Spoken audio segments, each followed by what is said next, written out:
everybody to the 2025 Tax Committee, first meeting. Kathy, I'll have Kathy introduce in a second what we're gonna go over in this meeting. But let me introduce people or you can introduce yourselves. Why don't we just go around? Sure. Good afternoon. My name is Matthew Fontaine, and I work with the Board of Assessors. Excellent. Sequoia Malone, Grants Director in Admin Finance and Acting Assessor for the city. You're an acting assessor. He's a part-time assessor helping Yes. us. Yeah. Yeah, I didn't know that. Yeah. All right, go ahead. Melanie Nasowitz, I'm on the Board of Assessors. Kathy Bono, CAFO. Patrick Burns, new employee. Patrick, welcome back. I'm Mark Howard. I teach at Springfield College. I'm the economist on the committee. Nice, Dan Hamilton Stutz, resident of the Upper Hill. nice. Jeanette DeForge from the Republican. So Jeanette is a reporter for the Republican. So who else are we? Me and Jessica and you, Mark. It's just a woman, it's just Diana from the regional employment, what do you call it, Springfield Regional Chamber.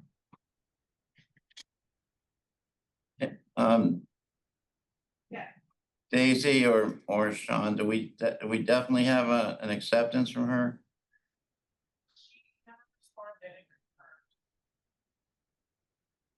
Okay, can you call her while we're here, please? I mean, it's not critical that she's here, I but mean, the next meeting is critical. the That's next kind of- meeting is This critical, This so. was just an overview of how, So Kathy, could you explain for I mean, everybody? it's really Jessica's meeting, but this is just, the first meeting is just an overview of the tax classification and the steps they go and just in explaining it. So I will whenever you're ready, Jessica has a presentation she can do. that, Yep. okay. And in terms of who's in this meeting, so the normal makeup of the committee is chairman of the finance committee, that's me from the city council. The Springfield Regional Chamber, that's Diana, that's we're trying to find. She's on right now in Zoom. Oh, she get on? She just Good. Great. And then Jessica from the Board of Assessors, Mark as a financial analyst or economist. And I invited, and I'm glad Ruth Ann is here, Freddie Lopez, who has been kind of our citizen for 4 or 5 years. He accepted and said I didn't offer him the only spot, but since he comes every year, I wanted to invite more citizens. There's only one vote for a citizen when we get to the voting time, but I just thought having more people come would be better. Everybody would learn a little bit about it. And maybe Ruth Ann, maybe it's your year to be the voter or something, you know. But I invited a guy named John Moynihan or something from East Forest Park. He was terrific. I met him going door to door. He's terrific, but he got injured yesterday, his shoulder. So I think he'll come next week. He just has a doctor's appointment right now. I invited Frank Ryan, who everybody knows from all the stuff he does in East Forest Park. He couldn't make it, and I invited, what's her name? Well, anyway, a woman on Mayflower Road, her name will come to me. I stopped at her house this morning, see if she could come. I just thought it would be better to get more citizens involved because it's a good learning process. But at any rate, right now we have Ruth Ann Stutz, Hamilton Stutz, is that it? So you're present and accounted for. So happy to have you. You've been at it for a couple of years. So Jay Latore we had last year. He got an invitation. He couldn't make it this year. So we'll just do the best we can. We have Ruth and so today's meeting is just to go over the process, right, Kathy? And what we're doing. So we have this meeting, and then next Tuesday is another meeting where we actually have numbers that we'll be able to discuss. Yes. But that being said, Jessica, you're ready to go. Why don't you present? Okay, I'm just gonna share my screen here.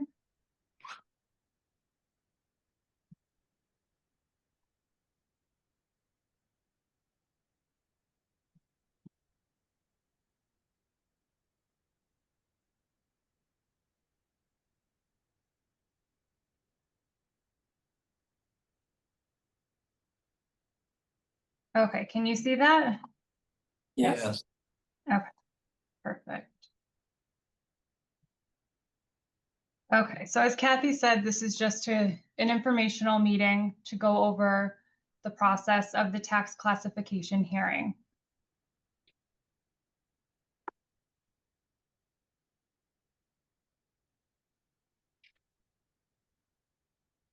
So the tax classification overview, the city budget must be adopted before July 1st and sets the expenditures for the fiscal year.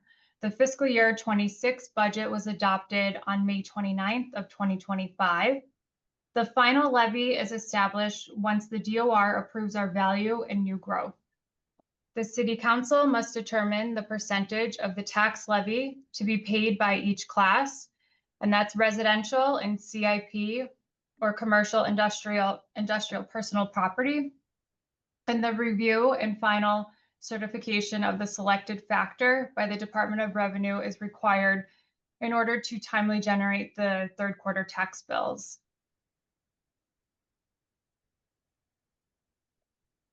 So the role of the Board of Assessors is to determine the full and fair cash value of all real estate and personal property. Full and fair cash value is the price on which a willing seller and willing buyer will agree if both are fully informed and under no compulsion. And the city of Springfield has approximately 45,979 taxable parcels and personal property accounts that are annually updated to reflect their full and fair cash value.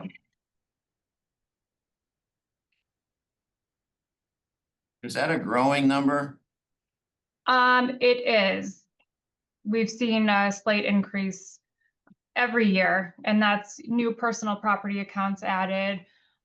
Sometimes there's lot splits, divisions, and so when that happens, we create new parcels for the new lots. So 45, you said 45,000. Yep, I can go back. 45,979.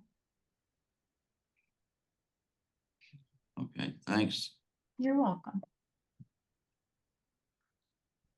So the role of the Department of Revenue is to certify that the assessed values meet the full and fair cash value standard in compliance with Proposition 2.5.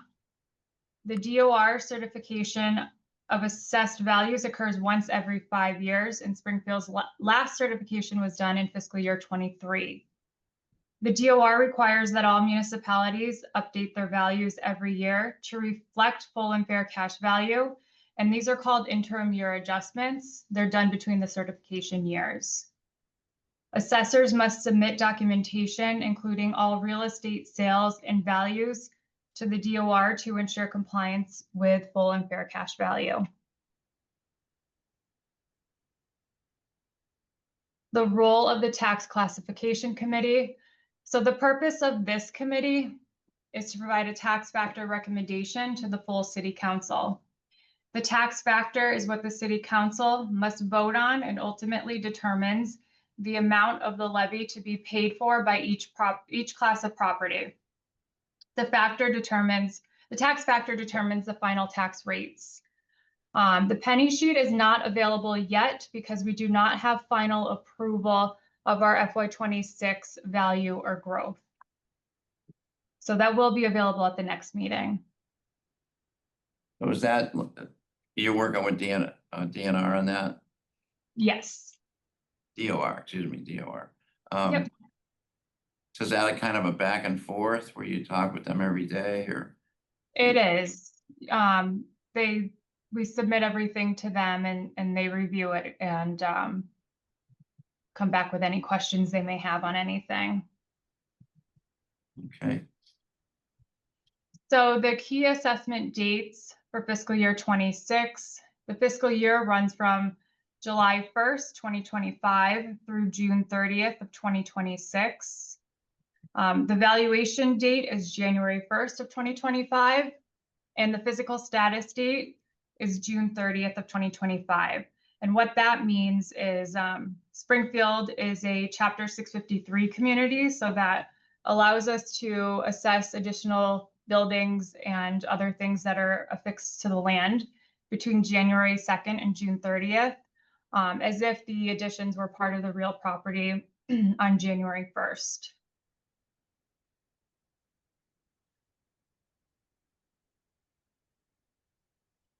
So Proposition 2.5 limits how much a city or town can raise in property taxes each year. And there are two key limits, the levy ceiling and the levy limit. The levy ceiling is the maximum amount the levy limit can be. It's 2.5% of the overall assessed values of real and personal property, and it changes based on updating values each year. The levy limit is often the maximum amount a community can raise, and it's the formula that adds 2.5% plus new growth to determine the levy limit. The levy is the revenue raised to partially fund the city's budget. This slide here just shows the total taxable value from fiscal 23 to fiscal 25. Well, actually, I'm sorry, from fiscal 19 to 25. You can see it has increased every year.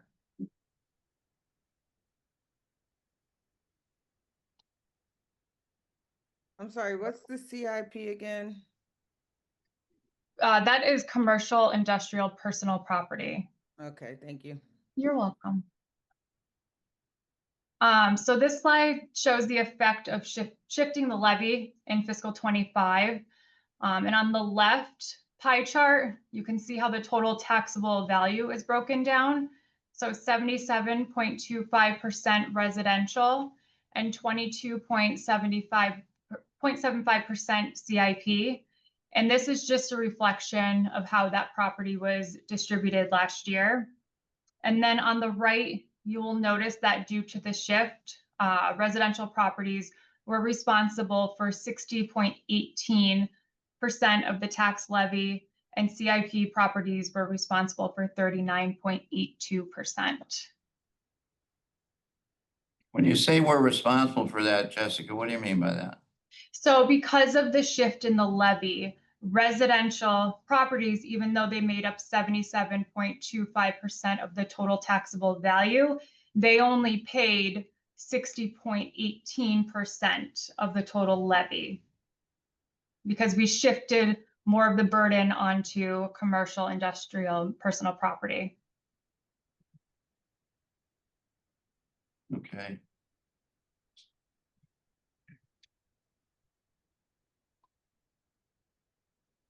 So this graph represents the increase in the CIP shift over the last several years. If you remember from last year, fiscal 25, we did hit max shift of 1.75. Max shift refers to the highest legal shift factor a community can adopt. At max shift, the CIP classes are going to paying the maximum amount of the share of the total tax levy. In turn, this lowers the residential tax rate as much as possible. And it's also important to note that the total tax levy does not change, just the distribution of who pays for it.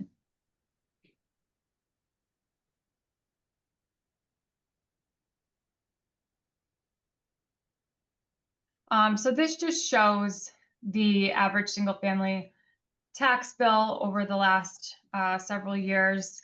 As you can see, fiscal 25, single family value was $255,800, and the residential rate was $1,568. So I just want to point out that in order to determine the tax bill, you take the value, so the $255,800, And then you multiply it by the tax rate. So the residential rate last year was 1568. And then you would divide that by 1,000 because the tax rate is per 1,000. And as you can see, we don't have anything yet in the 2026 column, but that will be filled in for the next meeting. Can you explain that one more time? The Sure. division part? Sure. So in order to determine the tax bill, for fiscal 25, the tax bill was $4,011. So you would take the value of 255,800 and you multiply that by the residential rate of 1568, and then you would divide that by 1,000. That would give you the 4,011. Okay. Okay.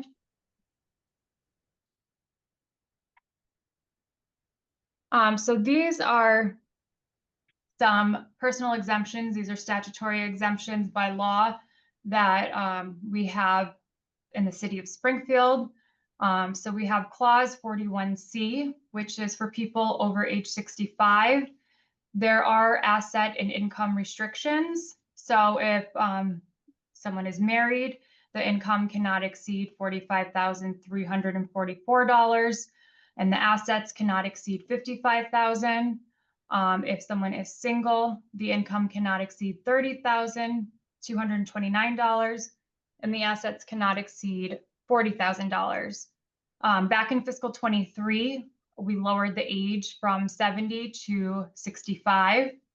And City Council also changed the exemption amount from $500 to $1,000.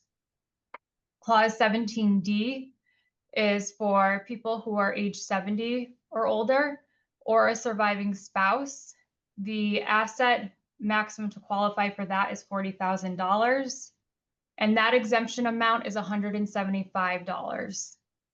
Clause 37 is an exemption for homeowners who are blind, and they must have a certificate from the Massachusetts Commission of the Blind. That exemption amount is $437.50. And then our veterans exemption, so we have exemptions available for veterans with at least a 10% disability rating or greater, or their spouses. There's exemptions available to them as well. The exemption amounts are between $800 and a full exemption. And with the HEROES Act that was adopted for fiscal 26, the City Council doubled those exemption amounts. And then the circuit breaker tax credit. This is a tax credit through the Massachusetts Department of Revenue. The applicant must be 65 by December 31st of the tax year. And for the year 2025, the maximum tax credit amount is $2,820. And with this, the applicant must file income taxes and their real estate tax and 50% of the water bill must be greater than 10% of their income. So that program is not through the assessor's office. So Jessica, of these things that you're telling us, Mhm. different little facts or factoids or something. Sure. Do we need them or are you the only one who needs them? Like, do we have a cheat sheet or something with this stuff? You know, we're for not for today, but for the next meeting. Sure, Like, I'd be happy to send you something. yeah, it would be good because this happens to me every year. You know, you guys talk about this all the time. And I talk about it once or twice a year. So if you could create some sort of fact sheet with some of the things you just went over, the most important things, I think it would help everybody. I'd be happy to send you something. Okay.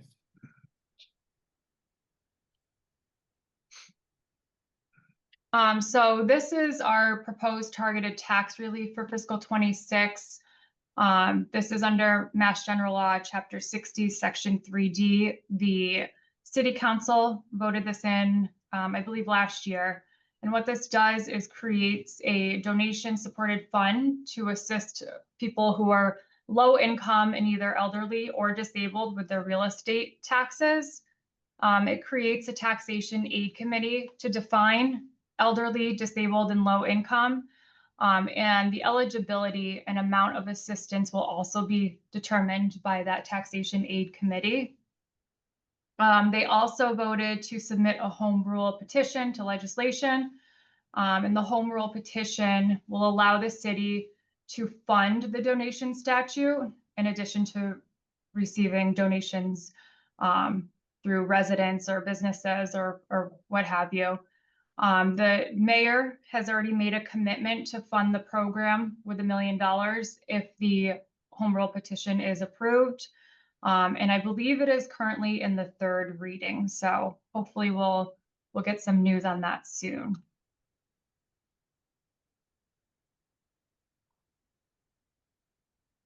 So just to reiterate, the tax classification committee, the role of the committee is to recommend a tax factor to be adopted by the city council for the scheduled hearing on Monday, November 24th, 2025.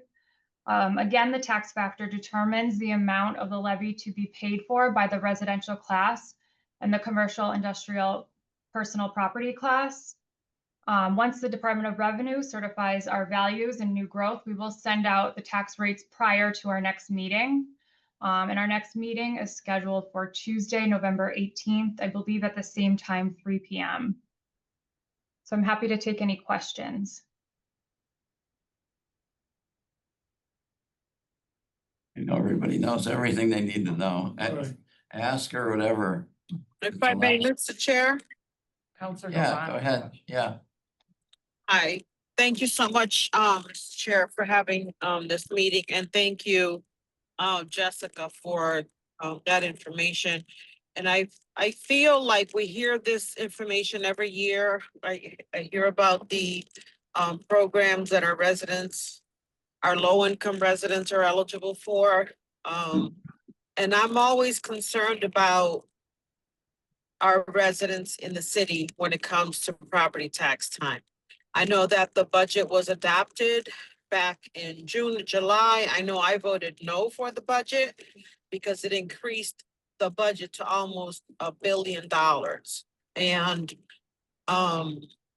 you know, it just seems like every single year our residents have had a property tax increase by a lot sometimes. And it just seems like, you know, these programs, they're great, and I'm really glad that they're there. However, most of the residents in our city that own homes aren't going to qualify for those programs because they might make $100 too much a year, and they're struggling, you know. So I think that, you know, our residents are aware for the most part about these programs because I know Councilor Whitfield and myself and Patrick Greenhall from the assessor's office went on tour a couple of years, and we told the residents about these programs.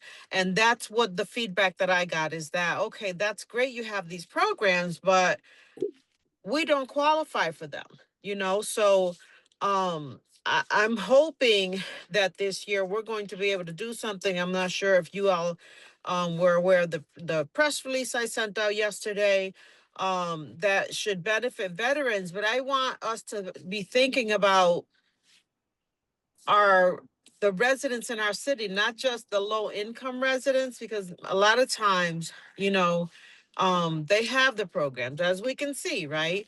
But I'm talking about the residents who have worked here their entire lives, are retired, and now don't qualify for any programs, and the cost of electricity is going up, the cost of gas is going up, grocery prices are going up, everything is going up except their income.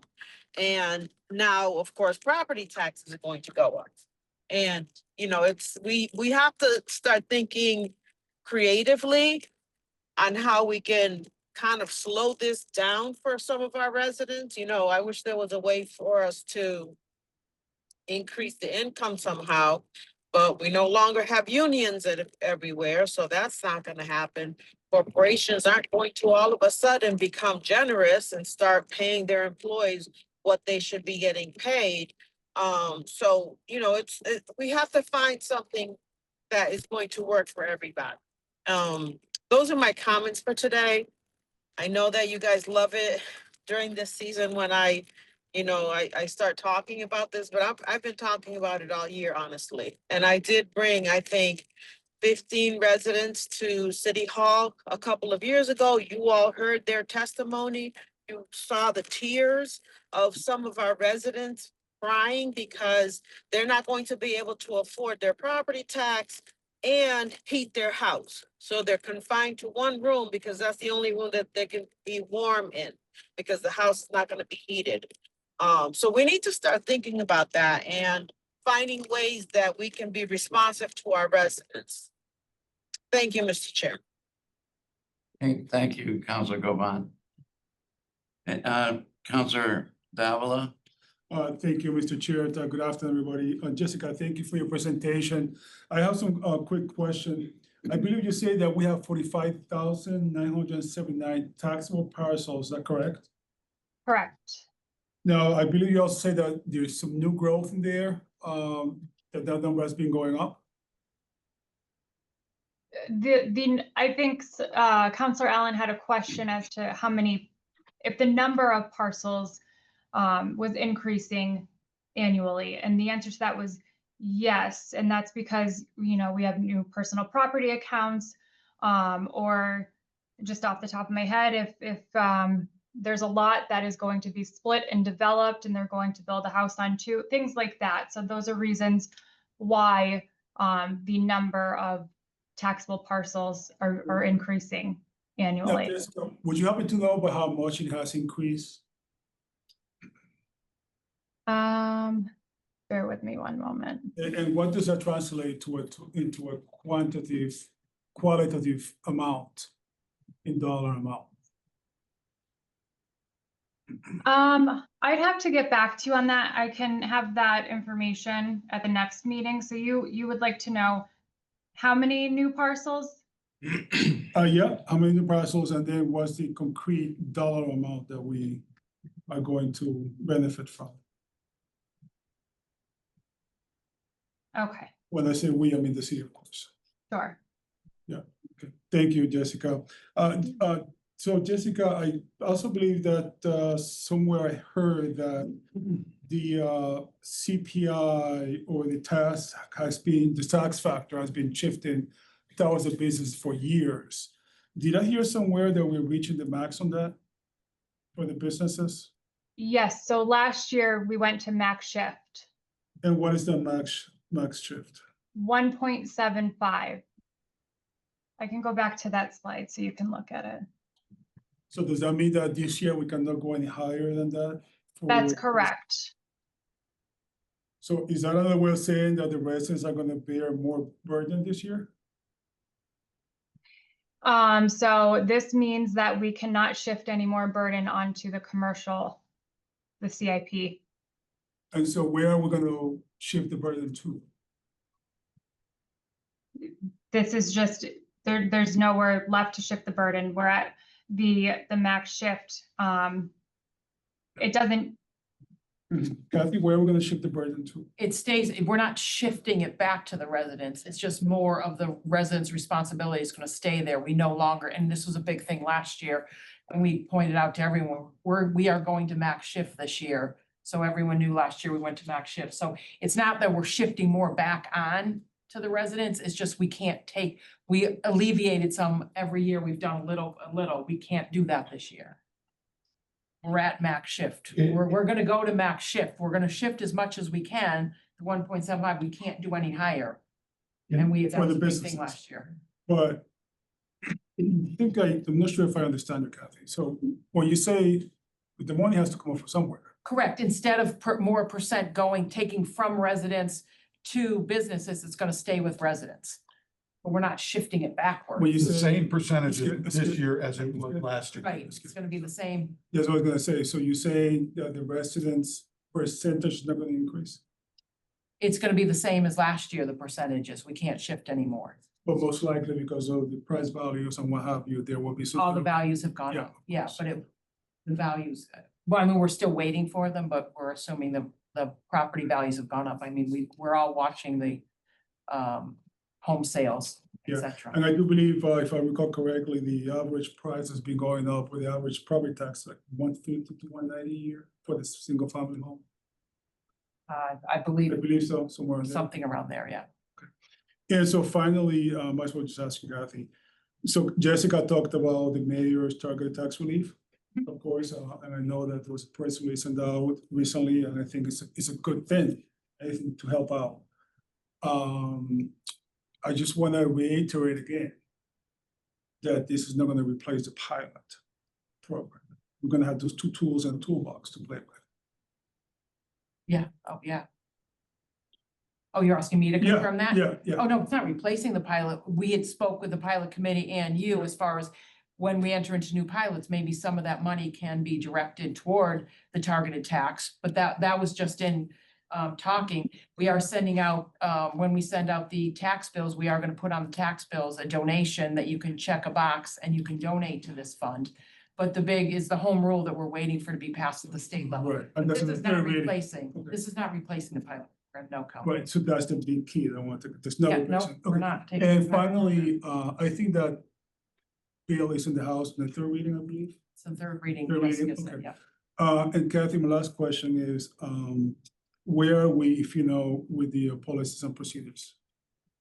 I have not met with the assessors on that. I'm not, this is the tax meeting, so I can get back to you on that. Oh, I know where we are, Kathy. This is a tax meeting. I'm asking, because It it is, involves. But I don't relates to have, taxes well, directly. you were just keeping pilot and taxes separate, so I'm. No, keeping but pilot it and does, taxes it separate. does. So we'll get back to you on the Just policy and because procedures. it does one thing relate to the other, as you know, the one, I Okay. know exactly where I am, Kathy.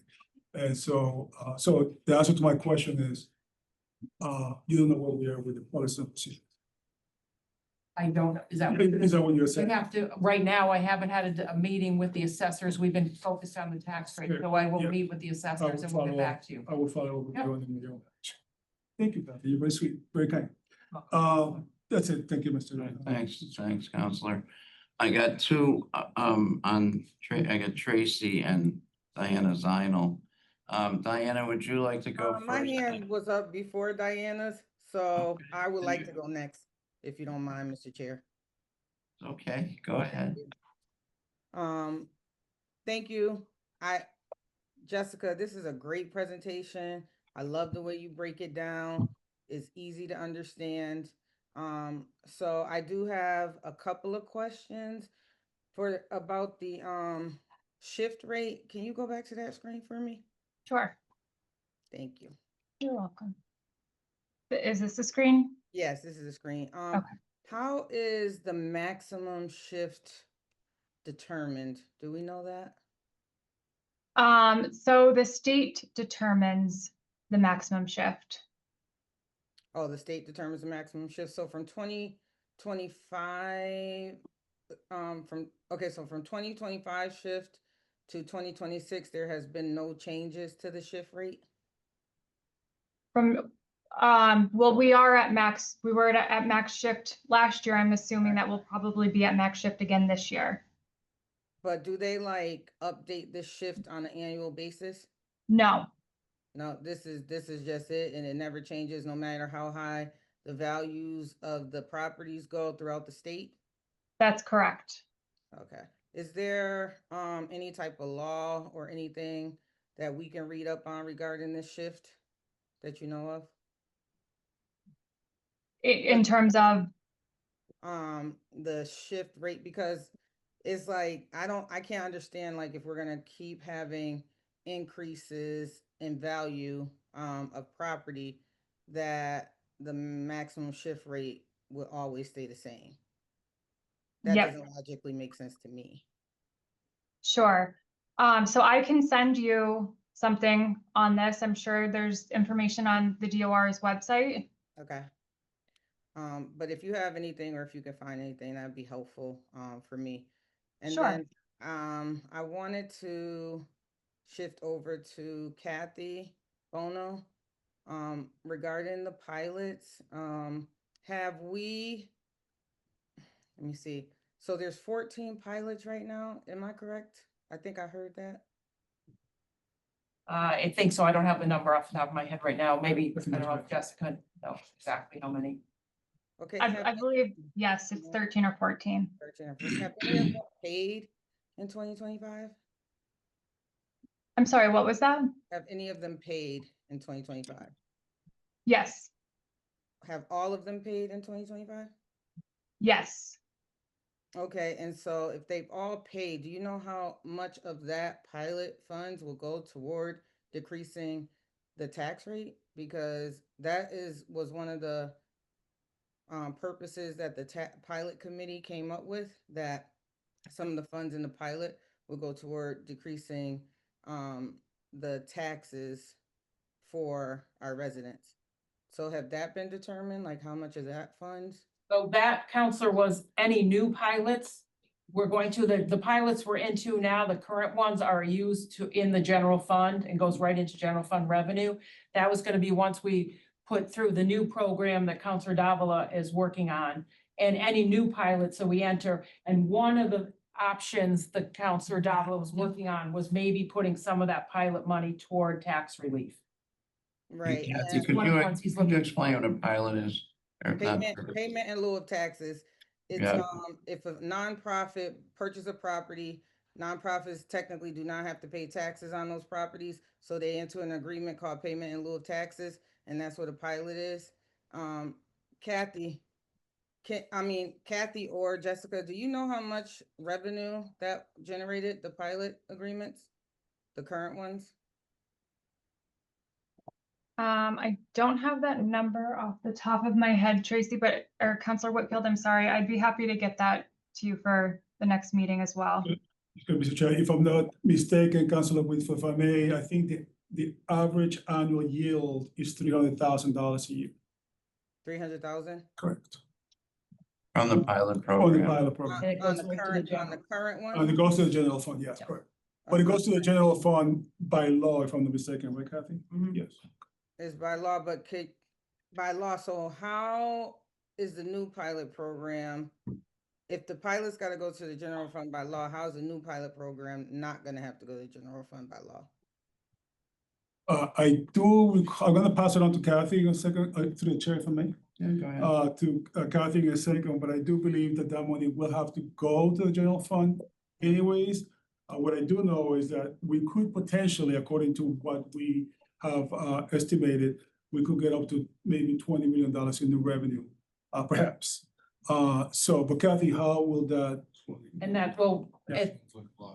well, Yeah. 20 million is if we taxed every nonprofit hospital, 25%. 25% of their assessed value, which, you know, and it's, again, it's optional. They don't have to. So I would love to, every finance person in this room would love to get $20 million. But so we would have to set up the pilot programs, then we could take in the revenue and then we can direct that revenue. But right now, the current pilot programs are just going into straight general fund revenue to support the budget. But if I may, I think, so to Councilor Whitfield's point, it will have to go to the general fund regardless. Yes, On it's the- gonna have to on go the to- pilot, yes. the payment of the tax. Yeah. So you would have, okay, so either way, it goes to the general fund, and the finance department makes a decision or a determination to put some of those funds toward the property tax?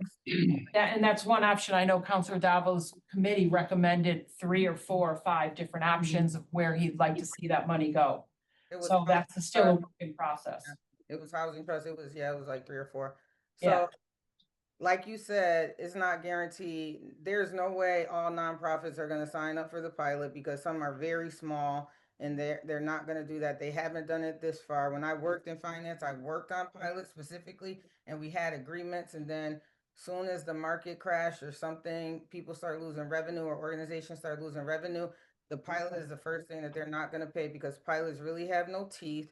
You can't enforce them. They are an agreement. They are not a binding contract. And while I love the work that's been done with pilots, I would like to see something with more teeth that's going to like really state that we are giving relief to our residents in the city of Springfield, because that is a wish and a dream and a hope that all the nonprofit properties in the city of Springfield sign a pilot agreement. I haven't known that to be true, and I haven't worked in finance since 2014, and it's now 2025, so 11 years later, and it's still just not happening like that. So are there any other ideas on the table to help reduce the increase of The property? targeted tax program, and it's designed to, what Counselor, we're talking about, it's designed to hit the people that don't qualify for the programs that are in place now. And the committee is gonna be setting up the, what determines if you qualify. So we're hoping to get the people that are just over the programs we have now by $100, by $200, and they don't qualify, and that's what this committee is gonna do.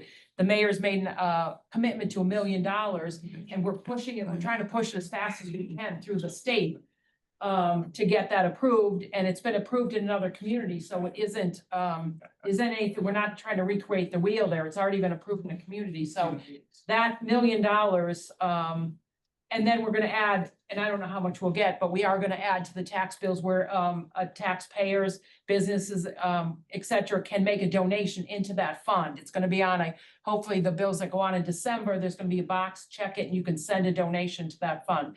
But that's why we're trying to help the people that, not the low income that qualify for the programs that are now available. They're the next group of people that we're trying to hit on. And this is what this targeted tax program will do. Kathy, excuse me, we Yeah. got 3 people that have been trying to speak, so Okay, sorry. that's okay. I just want to give them a chance now, so. Okay. Ruth Thank you, Ann, Councilor followed Allen. by Diana. Councilor Allen, but I wasn't quite finished. If you could let me finish with my questions, I don't think one more minute will hurt the people that was waiting. You do this to me all the time. You cut me off all the time. I respect everybody that's on this call, but we do have until 4 o'clock, and it's 3:39. If I have one more question, but because you did it once again, I'm gonna go ahead and yield the floor. And if there's time at the end, I will come back and finish my thoughts. Great, thank you. Diana Zinal, I believe your hand was up to speak. Yes, thank you. Is there any way we can stop sharing the screen just so we can see each other a little bit better? That would just help. Thank you. I do like seeing it. So first of all, I'm Diana Zinal, President and CEO of the Springfield Regional Chamber, and I love that you invite me to this. There's so much thoughtful discussion, and I appreciate everything that all of you are doing on the behalf of the businesses, the residents and the businesses of Springfield. So thanks for that.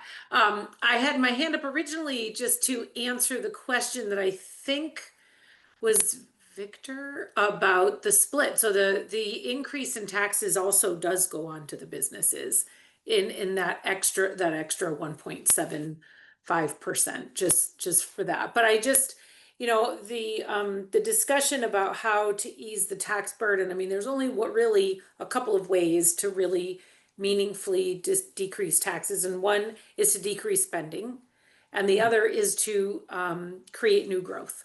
And in a lot of cases in communities like Springfield, new growth is going to happen on the commercial side.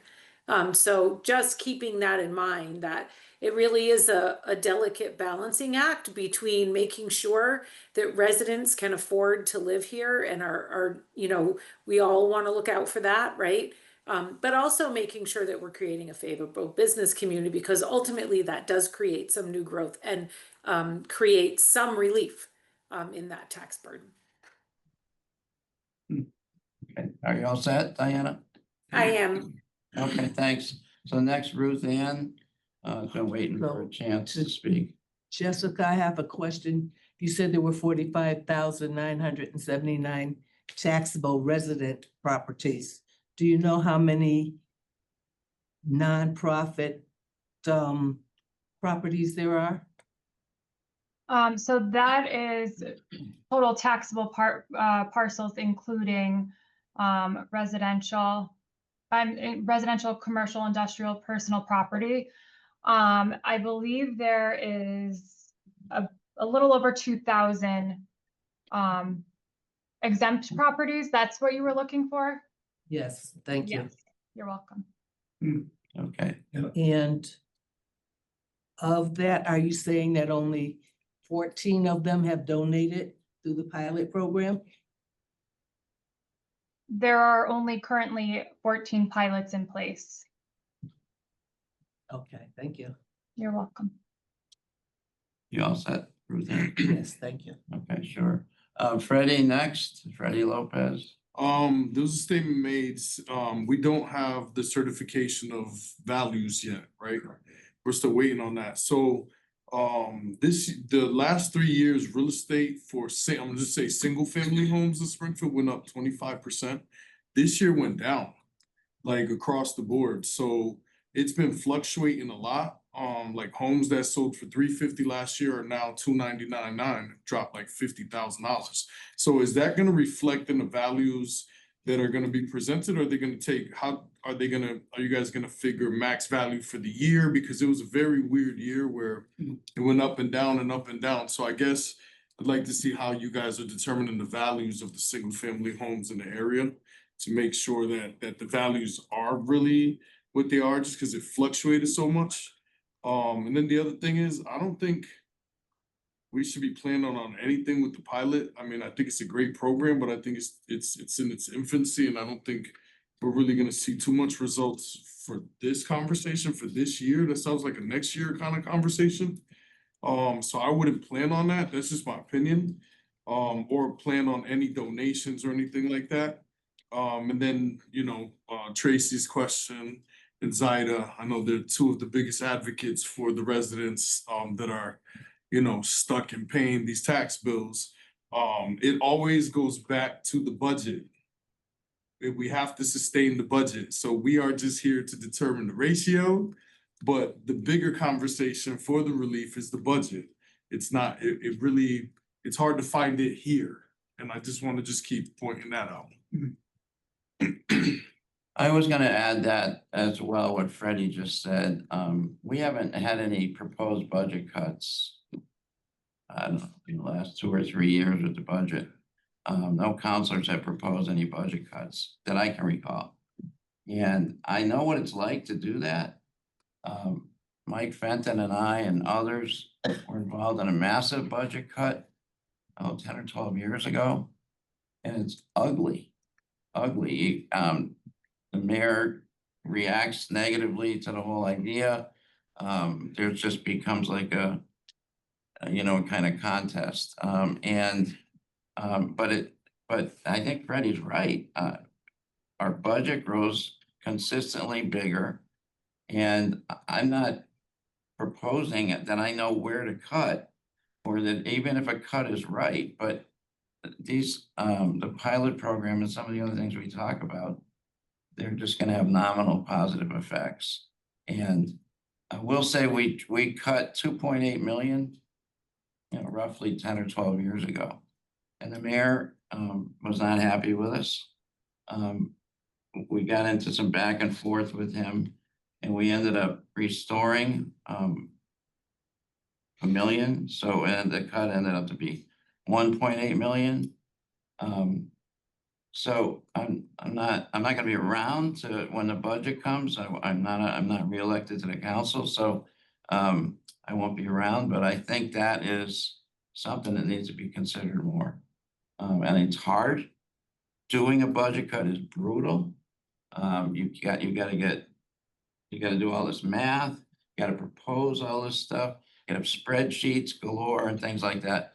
And then you need to specifically come up with the amount of money that you would take out of each line code. And then on top of all that,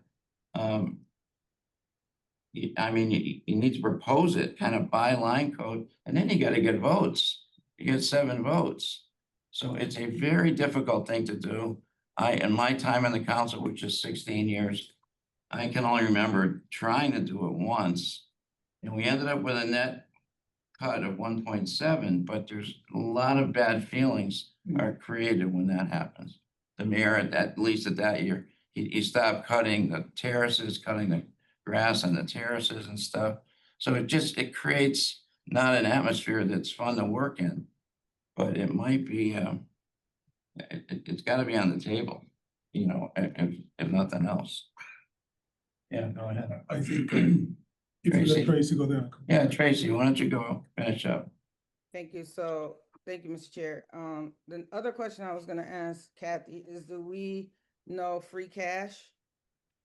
We haven't had free cash certified yet, no, so we're still waiting. So do you know? when Hopefully we'll have that? that number. Hopefully we'll have that number before we go to set the tax rate. Okay, because that would be interesting to know if we could use any of that certified free cash to reduce the tax amount.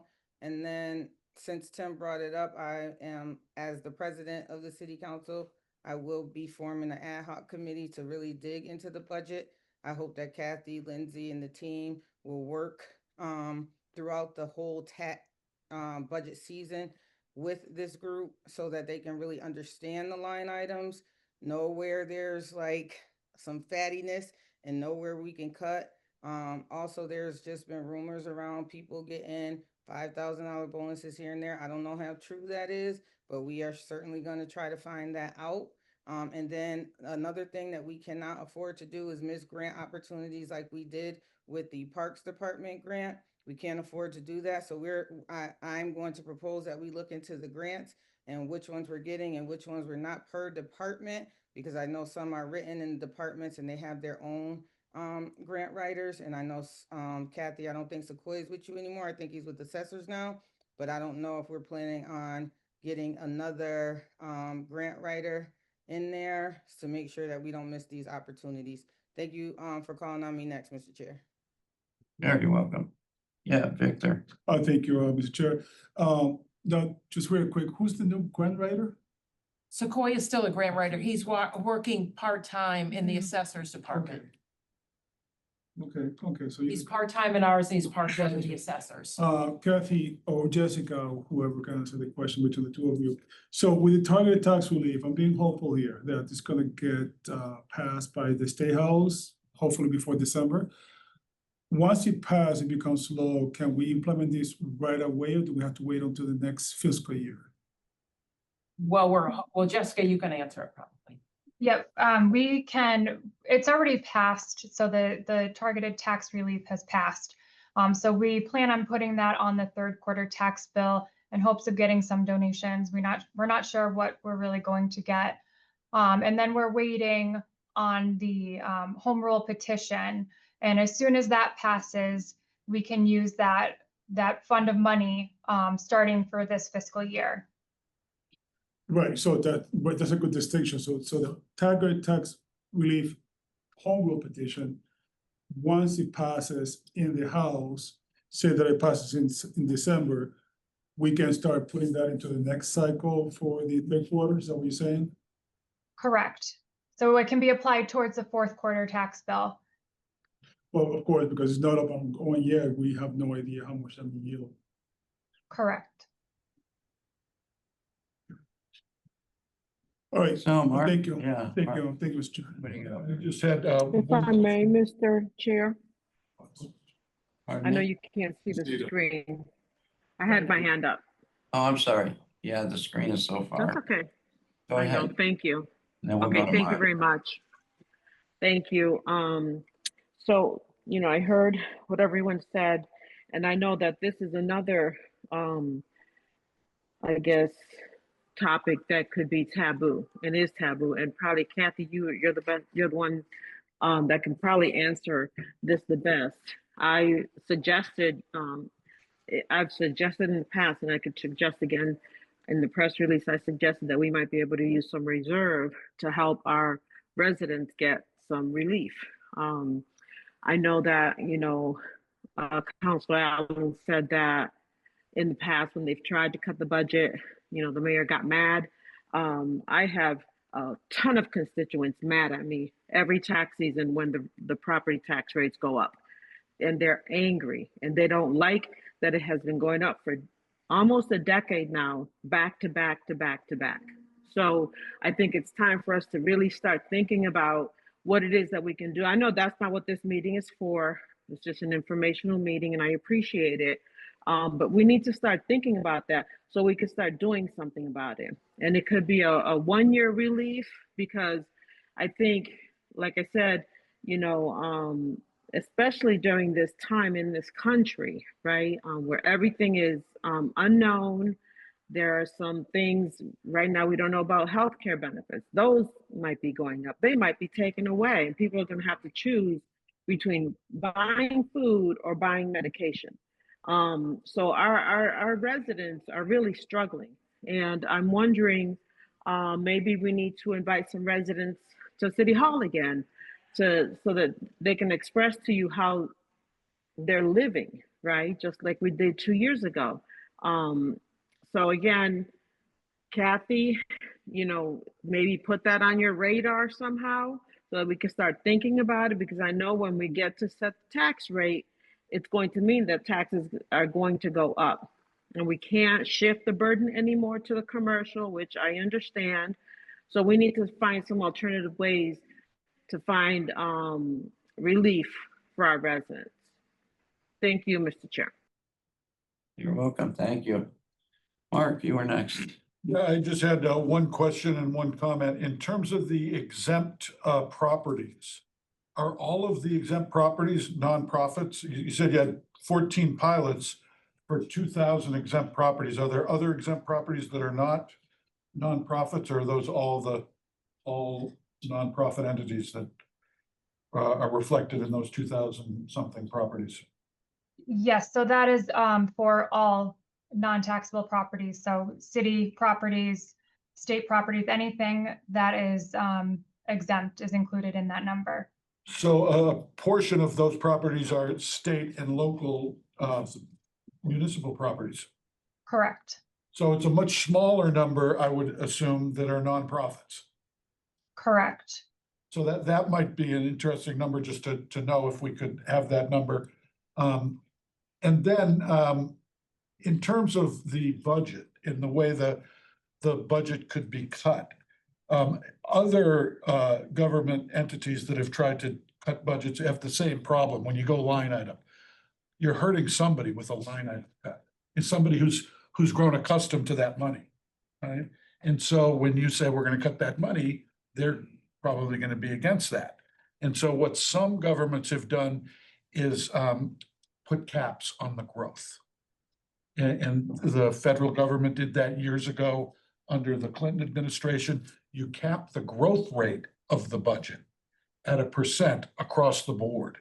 And I don't know if that would be something that would be easier for the city to pass that, but it would be a way to, again, slow down the growth in the budget, which is the problem. It's the growth in the budget that is then requiring us to raise the tax bill on the residents every year.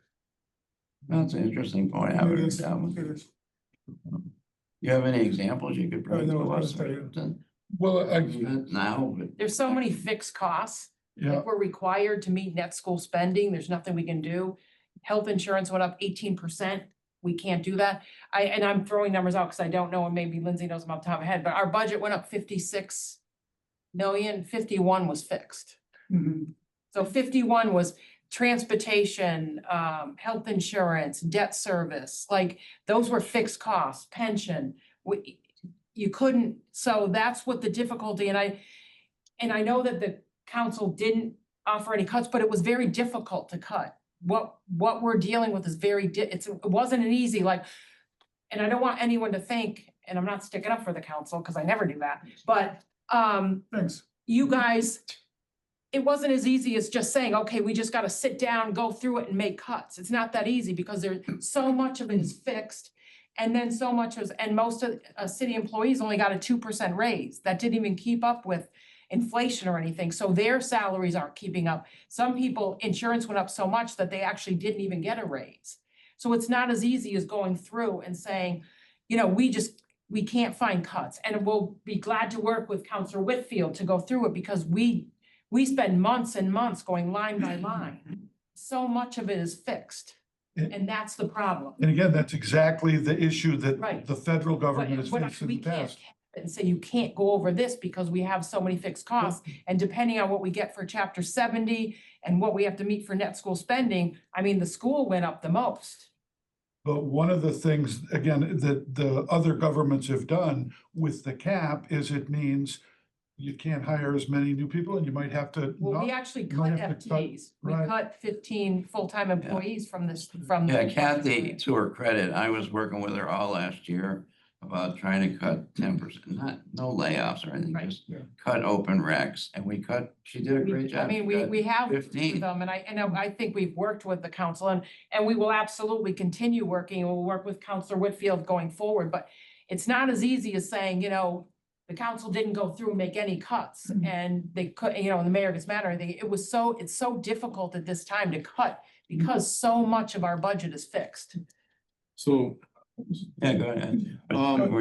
You're right. so since we don't have the certification of property values yet, so we don't really know what we're looking at as far as raising value. You guys have what you submitted, but it just hasn't been approved, right? It hasn't, and I have, the Are we assessors working off of has. those numbers right now to know what the average tax value is going So on? they're going back and forth, so we haven't looked So at we don't that have until any we get data. that. When, right. when will we have that data? We'll have it by the next meeting, Okay, which is Tuesday, we're hoping. okay. And then, hypothetical, Uh-oh. the budget, there's no limit. We went up, which you said millions in the did. budget. And then what if our property value, if it goes down a little bit because it was, let's say, just settle into what it's supposed to be? How do we bridge that? Well, then that's when you have to make cuts. There may be layoffs, there may be things like that, cutting services. We've been able to maintain services. But that's not based on what you're seeing, the numbers that you guys are seeing that we're not seeing yet. That doesn't look like that's the case this year. No, I wouldn't, and just being a resident of Springfield, seeing the price of houses, they're still selling, they still don't stay on the market long, and they're still selling for above, most of them are above asking from what I can see. I don't look at every sale. But, that's it, property values continue to go up, and shocking as they keep going all over the country, and because there's a lack of housing all over the country. Yeah. I just, Evelyn. just thank you, Mr. Chair. I'm sorry, so Mark? Yes. Mark, first of all, I want to say thank you for your idea. I thought it was refreshing. I have not heard that before. And I personally want to know everything before we make a decision. I like to be informed, and I thank you. I thank you for that idea. Following up with your idea, Mark, which is about capping the budget. That's correct? Capping the growth. The growth. Capping the growth. And in this case, if there's a percentage of the budget that is fixed, it might not be possible to cap the fixed part of the increase, but the part that isn't fixed, you might be able to cap the growth in that. So, and that's something that I would like to learn more. I'm not saying that I'm supporting or, I just heard about this like 5 minutes ago from you. But, Pat, I just noticed you were hiding over there. Welcome back, buddy. Thank you. You're hiding in the corner. So Pat, following what Mark said here, if we cap the non-fixed portion, right? Because specifically what's on my mind is the contractual agreements that we have with the unions, police, fire, you name it, all the unions that we have. Does that mean there will be cap as well? Because that will have some sort of an impact on that, right? You'd have to negotiate that. If there's a contract in place where you're getting a 3% raise, we can't go back and say we're gonna make it a 1% raise. Right. Well, the contract's a contract. And so a lot of these contracts are 2-3 years out already. Right. All right, thank you. Mark, again, thank you for your idea. If I could just have a follow-up comment on that, the contracts are on the rate of increase for employees, not for the number of employees, right? Right. It's So one way to cut would be fewer employees. Laying off. And I think realistically, that has to be considered. Well, I think, just gonna close with this, Mark, I think, first of all, it's obvious in this conversation that we are facing a very tough decision in the future. I do believe the mayor has said to us before that we should be okay, quote unquote, this year, but then we're gonna have to make some tougher decisions. We're living in weird times. And so I'm sure that the financial team will be making some sort of similar decision, recommendations in the future. And so this is a time to govern, and we're gonna have to look at this very coldly, because at the end of the day, we need to continue to give services to the residents which they expect and they deserve. Thank you, Mark. Thank you, Mr. Chair. Yeah, Ruth Ann and then Freddie, please. Jessica, I have a question for you. Do you know approximately how many residents take advantage of the different discount programs that we have? Let's see.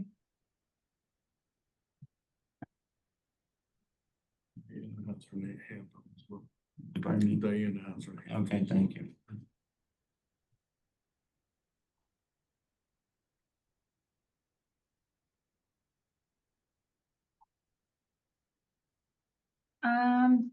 I don't have an updated number from 2025, but in 2024, the number was 250. So out of 45,979 properties, only 250. I'm sorry, I misspoke on that. That is not the number I'm looking for. I will get you an exact number on that for the next meeting as well. Okay, and I hope it's more than 250 because It is. But that 45,000 includes commercial properties also, industrial and personal property and everything. So that's not just residential. okay, but still, if it is 250 or somewhere around there, that's still a low number, which means those programs are not working for what it was meant to be, because not everybody is, as Kathy was saying before, everything is going up except the paycheck. So how can people afford it, whether it's business or residential? Thank you. Thanks, Roseanne. Next to Diana and then Freddie after Diana. Such a great discussion. And I want to applaud Counselor Whitfield for wanting to go through the budget. That's just good fiscal responsibility. It's hard because I'm sure that Springfield works like most municipalities, where even if you do layoffs, you pay for that anyway.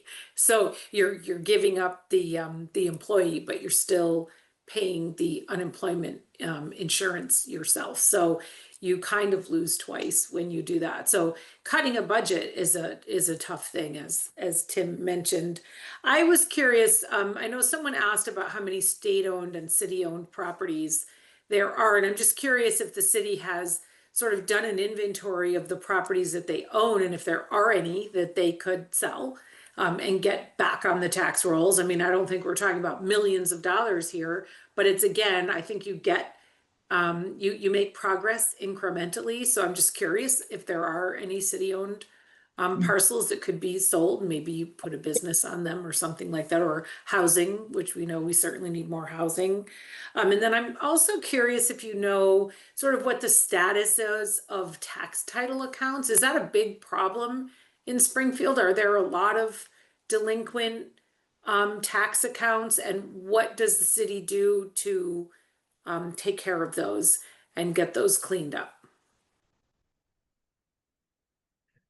So as far as the tax title, there is and I don't know a lot about it, unfortunately. Steve Lonergan, today's back as treasurer, or Monday, isn't here, but there is a law that right now they're questioning taking of the properties and the equity on the properties, et cetera. So any properties taken after 2021 is involved in this whole lawsuit. So we have not, we're just holding on those properties.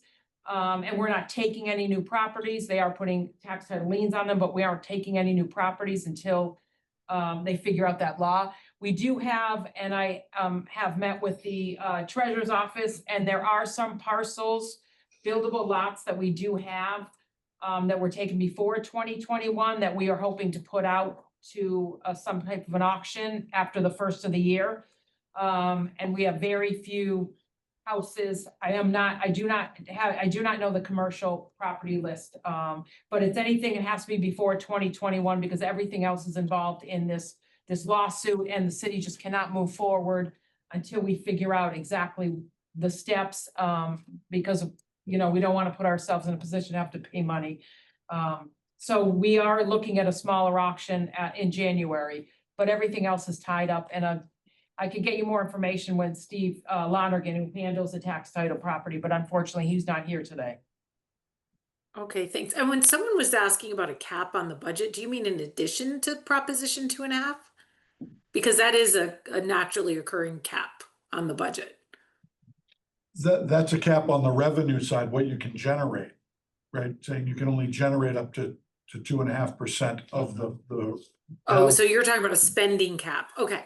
And it's not a cap on spending, it's a cap on the growth in spending, because that is the issue, is that the growth is higher in spending every year. And so that, I'm just saying that's how it's been done in the past. Again, at the federal level, they have, it's broken down a little different. They have a discretionary portion of the budget, and that's what they capped. There are other entitlements that they couldn't cap. We have a discretionary, non-discretionary. It's just, there's just so many fixed costs. It's. Right. I understand. Thank you. Thanks, Mark. Thanks, Diana. Ready? I need you. I was just gonna say, we haven't mentioned them, Jim. I know I saw that, the mayor put a proposition out there and we had certain people in the state trying to get the remediation money from MGM back to us. It's like it got shifted, but we had originally charged them because this is in lieu of taxes, right? So they don't pay, what they pay is in lieu of taxes. They don't pay actual taxes. State pays a payment in lieu of taxes for all their state-owned property. Right, It's not a lot. right, but MGM, MGM pays a 121A. It's a set amount. Yes. okay, yep, but it doesn't go into our tax bracket. It goes into our 20. revenue. It's part of what helps balance the budget. Yes. Yeah, for the budget, but it doesn't get counted as actual tax revenue. You took out the mitigation. Not part Yeah. of it. It's not part of the levy. No. Okay, Okay, so sorry. I didn't understand your question. Yeah, so we know we're not gonna get any relief from MGM taxes, which I think that's what the residents originally thought that would go in there. But I mean, And it is reduce one it. of the items when we do the budget. It is one of the line items Yeah, that it is part of the revenue that offsets the expenditure. So it yes, does. it takes off. Right. And then the other thing is, I don't think we should probably spend any more time talking about the budget during this meetings because honestly, I think we talk more about the budget during these meetings than during the budget season. But that's just because I'm not a city councilor, so I can say that. But as far as the budgets, I think the biggest piece is, like Tracy said, get that ad hoc going and then speak about the items that Kathy spoke about is healthcare and pension. Those are huge. So that pension is gonna keep growing. People are living longer. And once you do a certain amount of time, city takes care of you forever. That is gonna continue to grow. And I think that is probably one of our biggest concerns, not just Springfield. It's a lot of the municipalities have an issue with that. So somehow, some way, those are the big items that really need to be figured out is healthcare and pension. And I know it's not an easy thing to figure out because everybody, I'm sure, has been trying to figure that out. But I just think that the focus really needs to be around those two items. So. Good point. And we're winding down here a little bit. Anybody got, I have one final comment, if you don't Yeah. mind. Chair. okay, yeah, go right ahead. So a couple things, we're not gonna stop talking about the budget because we gotta get in people's head that it's budget time that really determines the tax rate.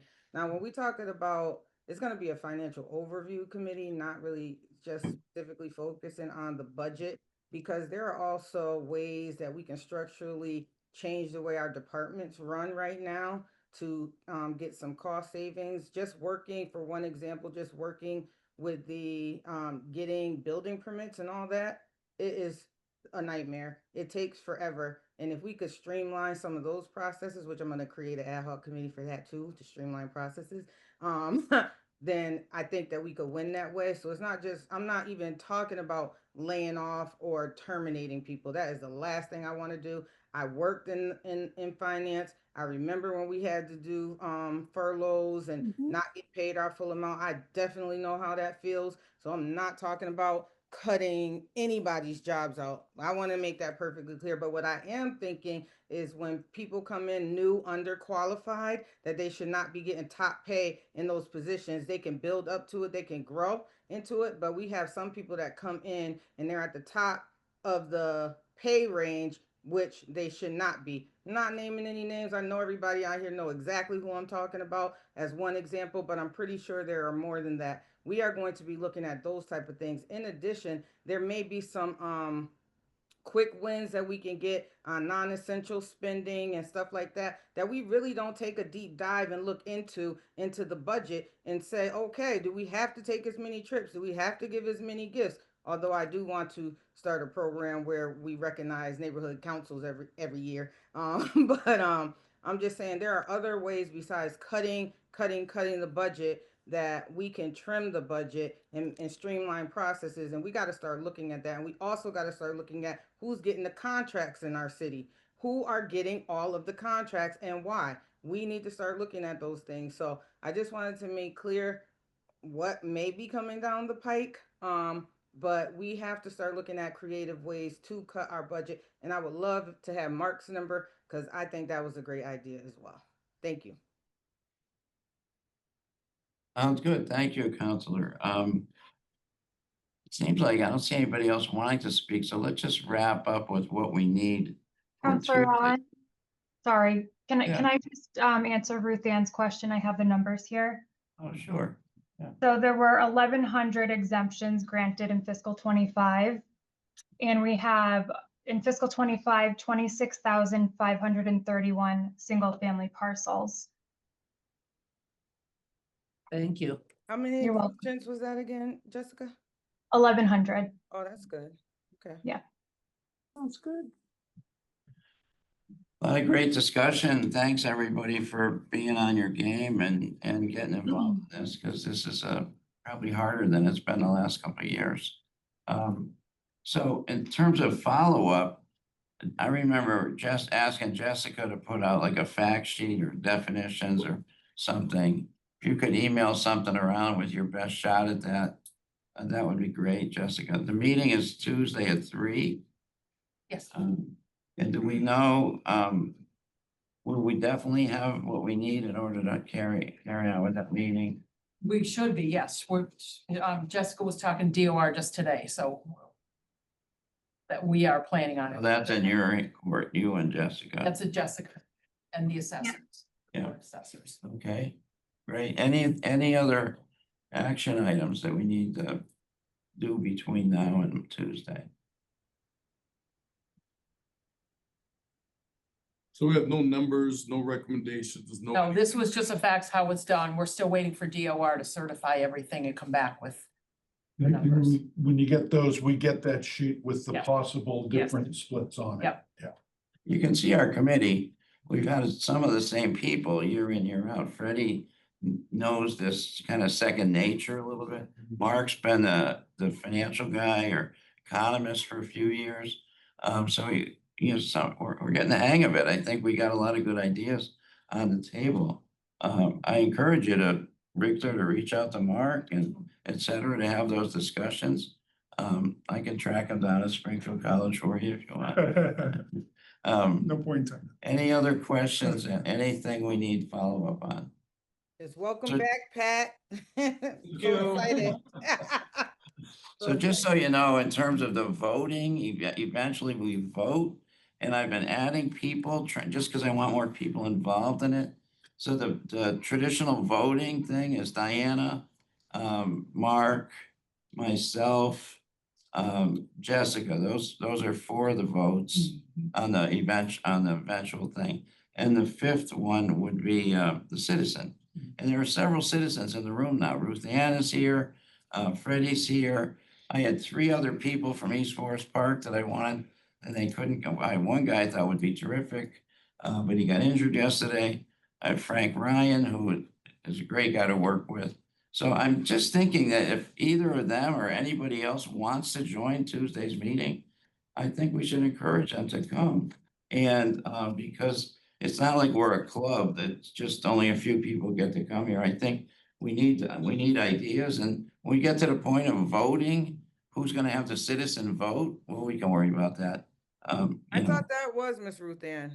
Yeah, I'm inclined that it'd be Ruth Ann this year. That was the last 2 years. Yeah, great. So, and that's fine. But I still want, Freddie brings a lot to the table, and just want anybody who can help out to be here. So I appreciate everybody's time. Any other last I comments? just have a quick question, Kathy. When's the deadline? great Not the meeting. I internal have to deadline, jump. but not the internal deadline, the absolute deadline that we have to vote on this. So the tax bills can go on time. It's the very beginning of December. The I don't have the beginning. So exact. that's the internal.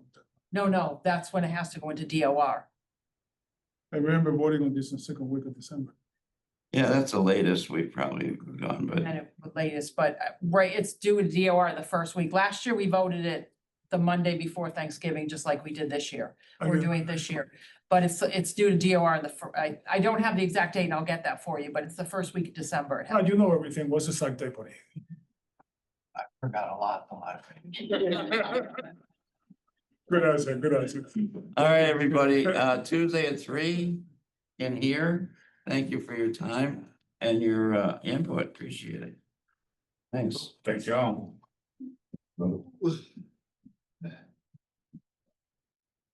Council, I didn't know there was a question. Yeah, that's all right. So look at this guy. So I'm gonna give you a call to have the questions for TDM. Okay. Before you, the later. You just came off, so. Ben. Yeah, so. You were the best guy for Timbers. Yeah. Assume you were a voter. Appreciate you coming. No, okay. You have good knowledge of. When did it Nice to die? see you. So. This is right where you were sitting. Summer, early summer. Welcome back to the week. I know you want to stay away from club. How you doing, Marty? Good. Good to see you. Sure. I would love to follow up with you.